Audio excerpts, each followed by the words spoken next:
नमस्कार दोस्तों, आप सभी का स्वागत है बीपीएससी एनालिसिस में।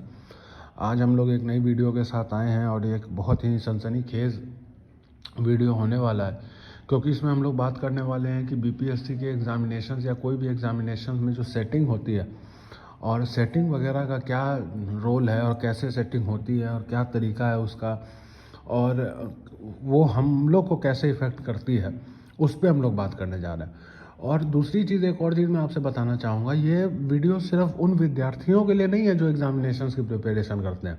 ये सिर्फ उनके लिए नहीं है, ये उन लोगों के लिए भी है जो एग्जामिनेशंस नहीं देते हैं लेकिन इस धरती पे रहते हैं, इस दुनिया में रहते हैं। उन लोगों के लिए भी ये वीडियो है। क्यों? क्योंकि ये एग्जामिनेशन का जो पैटर्न है, ये जो सारी चीज़ें हैं, सेटिंग वगैरह जो चीज़ें हैं, इससे आप भी प्रभावित होते हैं, बाकी लोग भी प्रभावित होते हैं इससे। सिर्फ एग्ज़ाम देने वाले बच्चे और उनके गार्जियन, उनके पेरेंट्स प्रभावित नहीं होते हैं। यदि कोई अधिकारी 50 लाख 70 लाख रुपए दे कर जाता है, बनता है अधिकारी, तो उसका सबसे पहला टारगेट रहता है कि भाई मेरा 70 लाख रुपए लगाए हैं, उसको निकालो।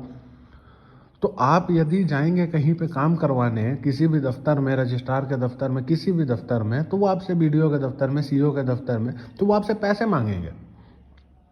क्यों? क्योंकि उन्होंने 50 लाख 70 लाख 1 करोड़ रुपए दे करवाए हैं, तो उनको अपने पैसे को निकालना है। उन्होंने, किसी ने ज़मीन बेचा है, किसी ने कर्जा लिया है, कोई कहीं से पैसा इकट्ठा करके दिया है, तो वो अपना पैसा निकालेगा। तो आप लोग जो एग्जामिनेशन नहीं देते हैं, आप लोग भी इफेक्टेड होते हैं इससे, क्योंकि कल को आप किसी दफ्तर में जाएंगे काम करवाने के लिए, तो आपसे घूस मांगा जाएगा, करप्शन होगा, आपसे पैसा मांगा जाएगा काम करने के लिए। क्यों? क्योंकि वो जो व्यक्ति आया है 50 लाख 70 लाख 1 करोड़ जो भी देके, 15 लाख 20 लाख, दरोगा का रेट, हर चीज़ का रेट अलग है। सचिवालय सहायक का रेट मार्केट में चल रहा है बीएसएससी का। आप लोग अपनी बंद आंखों को खोलें, दरोगा का रेट मार्केट में है, सिपाही का रेट मार्केट में है, आप लोग सब लोगों को पता है। 15-20 लाख में दरोगा बनेंगे, 30 लाख में दरोगा बनेंगे, सचिवालय सहायक 20 लाख में होगा, डीएम बनेंगे, एसडीएम बनेंगे, 70 लाख में डीएसपी बनेंगे, 50 लाख में सीईओ बनेंगे, इतना लाख में, उतना लाख में, सबका रेट फिक्स है। तो अब ये कैसे चलता है, ये इसका जो वर्किंग है, ये इसका वर्क कैसे होता है, सबसे पहले हम लोग ये जानते हैं कि इसका वर्किंग क्या है, ये कैसे काम कैसे होता है। अब सबसे पहली चीज़ यहाँ पे ये है कि कोई भी आयोग हो, बिहार पब्लिक सर्विस कमीशन हो, बिहार एसएससी हो, कोई भी आयोग हो, तो इन आयोग में जहाँ पे भी बहाली होती है, सरकारी बहालियाँ भर्ती होती हैं, तो इन आयोग के ऊपर एक दबदबा रहता है जो मौजूदा सरकार होती है उसकी। अब मैं किसी सरकार पे निशाना नहीं साधूंगा कि नीतीश सरकार ने ऐसा कर दिया, या तेजस्वी जी की सरकार ने ऐसा किया, लालू जी की सरकार ने ऐसा किया, या मोदी सरकार, या कांग्रेस सरकार। सरकार की बात नहीं है ये जो विधि व्यवस्था, जो सिविल सर्विसेज को आप लोग सब लोगों ने पढ़ाई की होगी, सिविल सर्विसेज को लाने वाले कॉर्नवालिस थे 1853 में, फिर इसको राष्ट्रीयकरण कर दिया गया, फिर भारतीय लोग भी आने लग गए डलहौजी के समय से। ये सब सारी चीज़ें आपने पढ़ी होंगी। लेकिन ये जो घूसखोरी और बाकी जो चीज़ें हैं, ये भी अंग्रेज़ों के समय से ही चलती आ रही है, ये परंपरा भी उनके समय से ही चलती आ रही है। अभी यदि 800 सीट हैं बीपीएससी में, तो इसमें आप मान के चलेंगे 80 सीट जो है आपकी, 80 सीट बिकी हुई है, वो मान के चलें आप। और वो हर एग्ज़ाम में होगा, बीएसएससी में भी होगा, बीपीएससी में भी होगा, अन्य एग्ज़ामों में भी होगा। उसका कारण है, मैं बताता हूँ कारण क्या है। कोई भी सरकार बनती है, चुनाव होता है, हेलीकॉप्टर उड़ता है, गाड़ियाँ चलती हैं, शराब और कबाब का जो मेला लगता है, वो आपको कैसे लगता है कि आप ही के पैसे से लगता है ना, या किसी राजनेता के पैसे से लगता है? आपको क्या लगता है वो किसका पैसा है? आप ही का पैसा है ना। तो आप जो ये 50 लाख करके देंगे, या कोई भी जो देगा स्टूडेंट, उन्हीं लोग का पैसा लगता है ना। तो कोई भी चुनाव है, भी चुनाव होगा, हर 5 साल पे चुनाव है, तो 1-1 हज़ार 2-2 हज़ार करोड़ उसमें खर्च हो रहे हैं, तो वो पैसा कहाँ से आएगा? वो पैसा यहीं से आएगा ना, और कहाँ से आएगा? 10 करोड़ बीपीएससी देगा, 10 करोड़ बीएसएससी देगा, 10 करोड़ प्रदूषण बोर्ड देगा, 10 करोड़ बिजली बोर्ड देगा, 10 करोड़ सड़क निर्माण देगा, 10 करोड़ भवन निर्माण देगा। सब कोई 10 देगा, 100 लोग ऐसे देगा तो 10 करोड़ देगा, तो 1000 करोड़ होगा। उसी से चुनाव लड़ा जाएगा। उसी से जो शराब कबाब और शबाब का जो मेला ठेला लगता है किसी भी चुनाव में, वो कहाँ से लगता है, किसके पैसे से लगता है? आप ही के पैसे से लगता है ना, यही सब पैसे से लगता है ना। बीपीएससी आयोग का बंधा हुआ है कि भाई 10 करोड़ तुमको देना है हर साल। बीएसएससी को देना है, तो बीपीएससी बीएसएससी कहाँ से देगी? सीट बेच के ही ना देगी। ये किसी सरकार पे मैं आरोप नहीं लगा रहा हूँ। ये नीतीश सरकार, तेजस्वी सरकार, या बंगाल में जाए तो ममता बनर्जी सरकार, या योगी जी की सरकार, कोई सरकार, ये सिलसिला चलते आ रहा है आज़ादी के पहले से, अंग्रेजों के समय से। अब आप लोग में से, आप लोग अभी ये वीडियो देख रहे हैं, आप ही लोग में से, आप ही लोग कल को डीएम बनेंगे, एसडीएम बनेंगे, बीडीओ सीओ बनेंगे। आप ही लोग हमें यहाँ पे आश्वासन दे सकते हैं, डंके की चोट पे आप लोग कोई कह सकते हैं, अपना रोल नंबर, अपना नाम यहाँ पे लिख सकते हैं कमेंट कक्ष में कि हाँ मैं वो डीएम हूँ, 2% डीएम का बंधा हुआ है हर टेंडर में। ये कोई सरकार ने नहीं बांधा है, ये ना ही टेंडर अमाउंट पे लिखा होता है, ना टेंडर के कोटेशन में लिखा होता है कि 2% आपको डीएम साहब को पहुँचाना है, लेकिन वो पहुँचता है। ये आज से नहीं पहुँच रहा है, ये अंग्रेजों के समय से पहुँच रहा है। अब आप लोग वीडियो देख रहे हैं, आप लोग में से डंके की चोट पे सीना ठोक के कोई कह सकता है कि हाँ मैं ये जाऊँगा, जब मैं अधिकारी बनूंगा तो इस प्रथा को ख़त्म करूँगा? आप में से कोई कह सकता है? यदि आप चाहेंगे भी ना, तो आपके सहपाठी, आपके साथ के जो लोग होंगे वो नहीं करने देंगे, वो नहीं करने देंगे। अभी देखिए आवाज़ आ रही होगी आपको पीछे से, गाड़ी वाली आ गई, कचरा निकाल। अब इसको बीपीएससी कह रहा है लोडिंग ट्रक। अब आप लोग कह रहे हैं कि वॉल्यूम पर ट्रक एक आंसर था, आपने देखा होगा असिस्टेंट सैनिटरी वेस्ट मैनेजमेंट में, वॉल्यूम पर ट्रक। अब आपके यहाँ ये गाड़ी वाली आता है कचरा निकाल, तो आप क्या कहते हैं? ट्रक आ गया। ट्रक आता है आपके घर में कचरा लेने, कौन सा, किसके घर में आता है ट्रक? खैर वो तो अलग चीज़ है, वो बीपीएससी का कहने का मतलब कंटेनर था, उसमें मैं वो चीज़ समझता हूँ। लेकिन एक अभी पीछे से आवाज़ आ गई तो मैंने चर्चा कर दिया उस बात पे।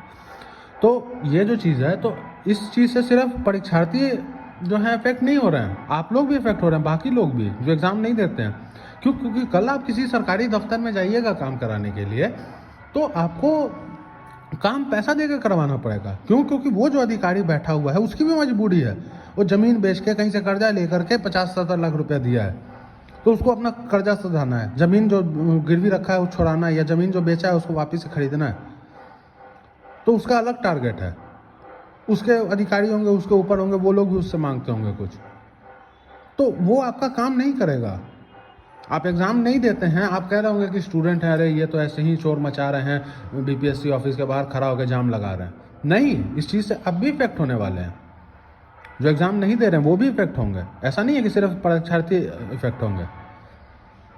तो इस चीज़ को समझिए आप लोग, इस चीज़ में हम लोग कुछ नहीं कर सकते हैं। इस चीज़ की विधि व्यवस्था को बदलना होगा, इसके लिए 50-100 साल लगेंगे। अभी ये 100 साल 150 साल से परंपरा चलती आ रही है, इस परंपरा को 50 साल और लगेंगे। यदि आज से भी इनिशिएटिव लिया जाए कि इसको हम लोगों को ख़त्म करना है, तो आज से भी 50 साल लगेंगे। अभी इसमें अतुल प्रसाद सर को कहना या किसी पर्टिकुलर सर को कहना कि भाई वो चोर है, अमरिंदर कुमार चोर है, वैसे काम नहीं चलेगा, क्योंकि उनके ऊपर भी प्रेशर है, उनके ऊपर भी प्रेशर है।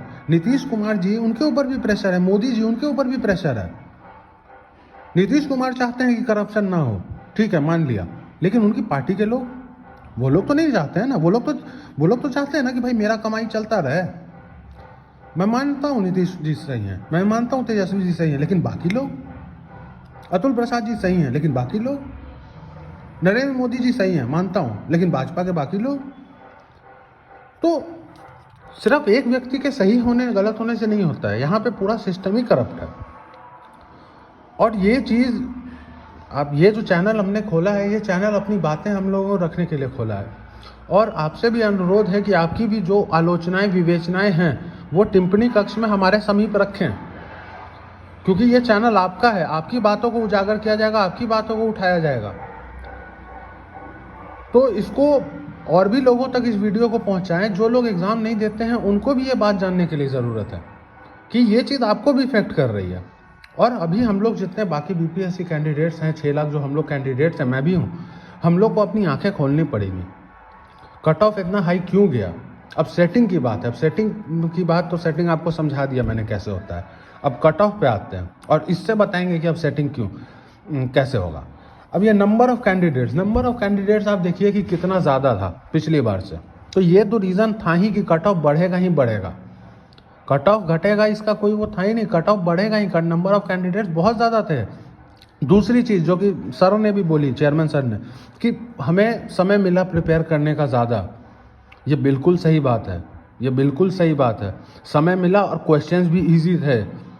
मैंने 8 मई को एग्ज़ाम दिया, मेरे 90 अंक आ रहे थे। 8 मई को एग्ज़ाम जो दिया मैंने, मेरे 90 अंक थे उसमें। जब 30 सितंबर को दिया तो मेरे 103 अंक आ गए। तो 13 मार्क्स का डिफरेंस हुआ, 13 मार्क्स मेरा बढ़ा। तो या तो दो चीज़ मान के चल सकते हैं इसमें कि या तो पेपर आसान था, एक चीज़, दूसरी चीज़ की टाइम मिल गया। तो ये फैक्टर तो है ही है, आपको मानना पड़ेगा। मैं अगर 90 से 103 गया हूँ तो 103 वाला भी 113 गया होगा, 113 वाला 123 गया होगा। मैं 90 से 103 गया तो बाकी लोग थोड़ी ना 103 पे बैठे हुए हैं अभी। वो तो 103 से 113 पहुंच गए ना, 113 वाले 123 पहुंच गए। और अभी भी 113 कट ऑफ आप लोग मत लेके चलिए। सबसे पहली चीज आँख खोलिए अपनी। 113 मत समझिए, ये वो विद्यार्थी हैं जिन्होंने 116-17 लाया था, तो ये कट पट के 13 पे पहुंचे हैं। इन्होंने स्कोर किया था 16-17, 116, 17, 18, 118, 119 स्कोर किया था इन लोगों ने। इन लोगों का मार्क्स गिर के आ गया है नीचे 113 पे, ये लोग क्वालिफाई हुए हैं। तो ये मत समझिए कि 113 हो गया, कट ऑफ हो गया, चीटिंग हो गया, ये हो गया। चीटिंग अभी 800 पोस्ट में 80 लोगों का चीटिंग होगा, वो लोग आएंगे, उसको कोई नहीं रोक सकता है। और समझ लीजिए कि हमारी एक व्यवस्था का पार्ट है वो आएंगे, वो लोग 80 लोग आएंगे ही आएंगे। वो आप कुछ कर लीजिए, अमरिंदर सर कुछ कर लें, अतुल सर कुछ कर लें, नीतीश सर कुछ कर लें, कोई कुछ कर लें, वो आएंगे ही। क्यों? क्योंकि पूरी व्यवस्था उस रेवेन्यू मॉडल ही वही है, पूरी व्यवस्था उस मॉडल पे टिकी हुई है। अब आपसे कितनी चीज़ें मैं कहूँ, आप लोग खोजते हैं कि बस सेटर मिल जाए, आप लोग सब लोग खोजते होंगे बाजार में सेटर नहीं मिलेगा। सेटर जब आपका एग्ज़ाम जब होगा ना क्लियर, जब पीटी और मेंस क्लियर होगा ना, इंटरव्यू में आप आएंगे ना, 3,000 बच्चे इंटरव्यू देंगे, 3,000 बच्चे में से सिलेक्ट होंगे 800। उन 3,000 बच्चों को अप्रोच हो जाएगा ऑटोमेटिक, सेटर उनके पास पहुंच जाएगा, उनका अता पता सब चीज़ खोज के। आपको नहीं खोजना है, आप फ्लड लाइट लेके, दिया लेके भी बाजार में खोजते जाएगा, आपको नहीं मिलेगा। और मिलेगा भी तो सब पैसा खाने वाला। असली सेटर बैठा हुआ है अंदर में ही मतलब बैठा हुआ नहीं है, अंदर के लोगों से उसका साठगांठ है। वो डाटा निकाल लेगा आपका कि कौन कौन लड़के हैं, 3,000 लोग कैंडिडेट जो देने वाले हैं इंटरव्यू। फिर वो लोग डाटा निकालेंगे कि 3,000 में से कौन कौन लोग हैं जो पैसा देने योग्य हैं। पता लगेगा 1,500 पैसा देने योग्य हैं, तो उन लोग का सेटिंग होगा, सबका 20-20, 30-30, 40-40 लाख लिया जाएगा। फिर उस 40 लाख में टोटल रेवेन्यू बीपीएससी का जनरेट होगा लगभग 15-20 करोड़। 15-20 करोड़ में 10 करोड़ सरकार ले जाएगी, रूलिंग पार्टी ले जाएगी। और ये ऐसा नहीं है कि ये सरकार कर रही है तो अगला सरकार, अपोजिशन आवाज़ क्यों नहीं उठा रही है। अपोजिशन जब सत्ता में आएगी वो भी यही करेगी। ये सिस्टम ही ऐसा बना हुआ है, अपोजिशन जब सत्ता में आएगी वो भी यही करेगी। अभी दूसरी पार्टी है तो वो भी यही करेगी। तो कट ऑफ अभी बढ़ने वाला है और अभी आगे और बढ़ने वाला है। आँख खोल लें आप लोग और पढ़ाई में लग जाएं, और नहीं तो फिर दूसरा काम धंधा कर लें। दूसरी अब और चौथा पॉइंट बताता हूँ, एसडीएम पोस्ट। अब एसडीएम पोस्ट जो है, इसमें आप एक बात आप लोग सब लोग समझिए, अपना देखिए, दिमाग कान आँख खुला रखिए। सबसे पहली चीज़ जो है ना, वो दिमाग को खुला रखिए, आँख खुला रखिए, कान खुला रखिए। एसडीएम पोस्ट है, उसमें आप समझ लीजिए कि जो लोग सिलेक्टेड हैं बीडीओ में, सीओ में, जो लोग पहले से बीपीएससी क्लियर करके 64वीं में, 63वीं में, 65वीं में, 66वीं में उन लोग जो पोस्ट लिए हैं, वो लोग भी फॉर्म भरे हैं एसडीएम पोस्ट के लिए, इम्प्रूवमेंट के लिए अपने, कि हम, क्योंकि वो तो अपना भाई सीओ है ही, उनका एग्ज़ाम क्लियर नहीं होगा तो सीओ पे तो वो रहेंगे ही। अगर क्लियर हो जाएगा तो एसडीएम बन जाएंगे, और उनको अनुभव है पहले एग्ज़ाम क्लियर करने का, तो उनके लिए बड़ी बात नहीं है ये। तो वो लोग भी आ गए हैं इस रेस में, जिन्होंने छोड़ा हुआ था बीपीएससी, उनका सीओ हो गया था, बीडीओ हो गया था, कुछ हो गया था, उन्होंने छोड़ा हुआ था, लेकिन एसडीएम पोस्ट की वजह से वो आ गए वापस। तो ये भी एक रीज़न है। उसके बाद लास्ट कट ऑफ 108 गया। अब आप ही बताइए, जितने भी आप लोग विद्यार्थी थे, ठीक है चीटिंग से गया, पिछले बार चीटिंग हुआ, क्या हुआ नहीं हुआ उस पर मैं कमेंट नहीं करूँगा, लेकिन जितने भी विद्यार्थी थे जिन लोगों का चीटिंग का स्रोत नहीं था, जिसका चीटिंग का स्रोत था वो तो ठीक है, चलो कि भाई मेरा तो हो जाएगा सेटिंग। जिसका नहीं था उन्होंने तो यही टारगेट लेकर चला था ना कि इस बार 110-15 लाएंगे, तब 108 को बीट करेंगे। सबने लेके ये टारगेट चला था कि 115 लाएंगे इस बार, तब 108 वाले को होने दो, सेटिंग होने के बाद भी कंप्लीट करेंगे, 108 नहीं 113 लाएंगे। तो ये चीज़ तो आप लोगों ने, आपके मन में भी रही होगी, आपने भी ये चीज़ सोचा होगा कि 108 आता है ना, ठीक है चलो 113 लाएंगे, 115 लाएंगे, तो आगे 115 हो गया कट ऑफ। अब आप कह रहे हैं सेटिंग हो गया, सेटिंग की वजह से 113 आ गया, तो नहीं, सेटिंग की वजह से 113 नहीं आया। सेटिंग क्या है ना कि 113 आप क्या 140 भी ला दीजिएगा ना, तो सेटिंग वाला 141 करके आ जाएगा उसमें। 146 ला दीजिएगा ना तो सेटिंग वाला 147 रंग देगा उसमें। सेटिंग वाला तो 80 आएगा ही, 80 कैंडिडेट सेटिंग वाला आएगा ही आएगा। आप देखिए 720 का, बाकी 720 कैंडिडेट्स का आप देखिए कैसे करना है। 80 तो आएगा ही आएगा वहाँ से। उनका रेवेन्यू मॉडल है, मॉडल फ्लॉप हो जाएगा, सरकार गिर जाएगी, चुनाव नहीं लड़ पाएगी, और बहुत सारे रीजन्स हैं। तो ये जो है कट ऑफ आप लोगों ने भी सोच के चला था कि 15 लाएंगे, 18 लाएंगे, 120 लाएंगे, तो हो गया 120।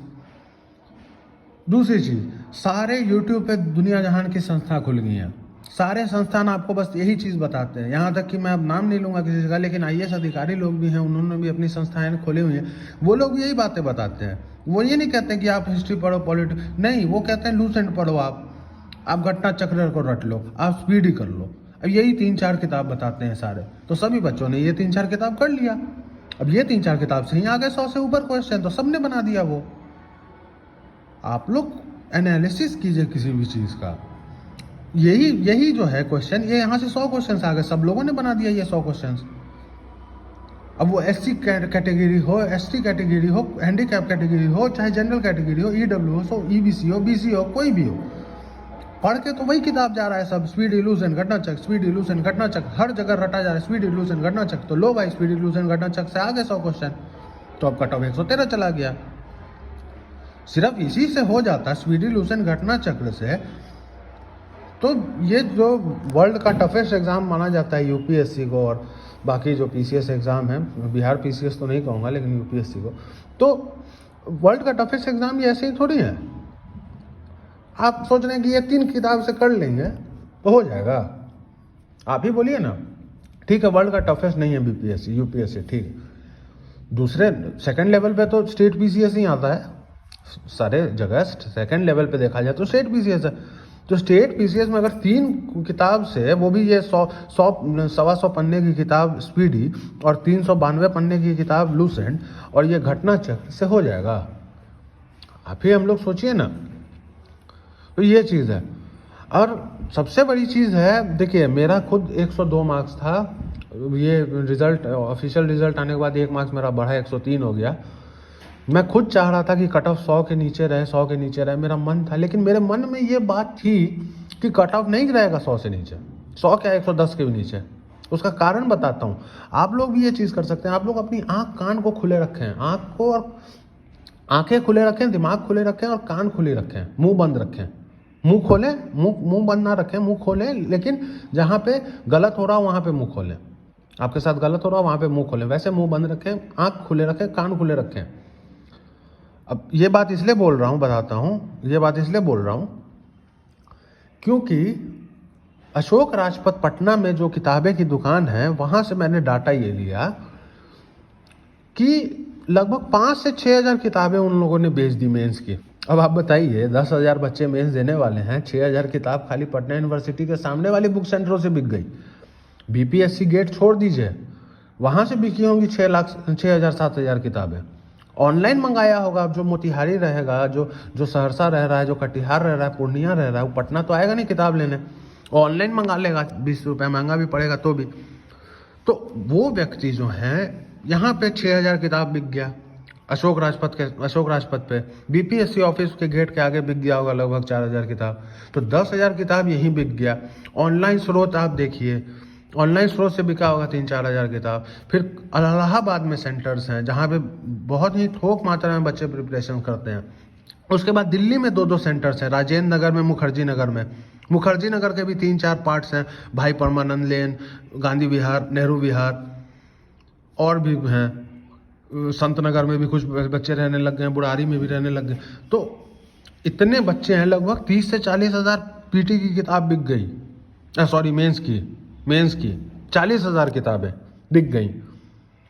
तो ये तो किताब वालों को भी मालूम था कि कट ऑफ हाई जाने वाला है। जो किताब बेचते हैं उनको पढ़ने से मतलब नहीं है, बेचते हैं वो, उनको भी मालूम था, क्योंकि उनको ही मालूम है कि PT देगा 10,000, बच्चा किताब बिक गया 40,000। तो इसका सीधा सा है कि भाई कट ऑफ हाई जाने वाला है। अब कोचिंग वाले जो हैं वो तो अपना आंख बंद करके बैठे होते हैं। उसका हो सकता है 2 कारण हो। एक कारण हो कि उनका आंख बंद हो, उनका विजन ही नहीं हो उतना सोचने का, उतना देखने का, उतना समझने का। तो भाई अगर पहली बात है कि उतना उनका विजन नहीं है सोचने, देखने, समझने का, तो उस कोचिंग में जाके क्या फ़ायदा, जब वो टीचर समझ ही नहीं पा रहा है, पैटर्न को ट्रैक ही नहीं कर पा रहा है तो क्या फ़ायदा फिर वो वैसे कोचिंग जाने का। दूसरी चीज़ ऐसा ये हो सकता है कि उनको मालूम हो, लेकिन मालूम होने के बावजूद उन्होंने कोर्स अपना प्रमोट करने के लिए, कोर्स बेचने के लिए 100 कट ऑफ बता दिया। 100 छोड़िए, यहाँ पे तो कोई कोचिंग वाले बोल रहे थे कि 95 है तो 95 में ही तैयारी चालू कर दीजिए। अब 95 वाला विद्यार्थी 113 से 18 नंबर दूर है, अभी उसको 1-1.5 साल लगेगा 18 नंबर का गैप कवर करने में, और उसको यहाँ पे लोग बेच दिए मेंस का वो कि 95 जाएगा कट ऑफ, आप तैयारी कीजिए। कोचिंग वाले को नहीं पता चल रहा था, साफ साफ से पता चल रहा था कोचिंग वाले को। मैं एक विद्यार्थी हूँ, पहली बार एग्जाम दे रहा हूँ, मुझे पता चल रहा था। मैं अशोक राजपथ जाता हूँ सुबह रोज काम से 9 बजे जाता हूँ, 9 बजे रोज जाम होता है अशोक राजपथ पे, सारी किताबों पे भीड़ था पीटी एग्जाम के बाद। अगले 5 दिन 6 दिन तक सारी दुकानों पे 10-10 व्यक्ति, 10-10 स्टूडेंट्स की भीड़ थी। हर दुकान पे एक सिंगल दुकान पे 10-10 स्टूडेंट्स की भीड़ थी। तो ये स्टूडेंट्स कहाँ से आए? सबको धोखा दे दिया गया कि हम लोग ऐसे करेंगे, ये होगा 95 जाएगा कट ऑफ, 98 जाएगा, 99 जाएगा कट ऑफ, चला गया 113। तो हमें अपनी आंखें खोलनी होंगी। इन कोचिंग वाले जो हैं ये हम लोग को ऐसे ही दूर बनाते रहेंगे।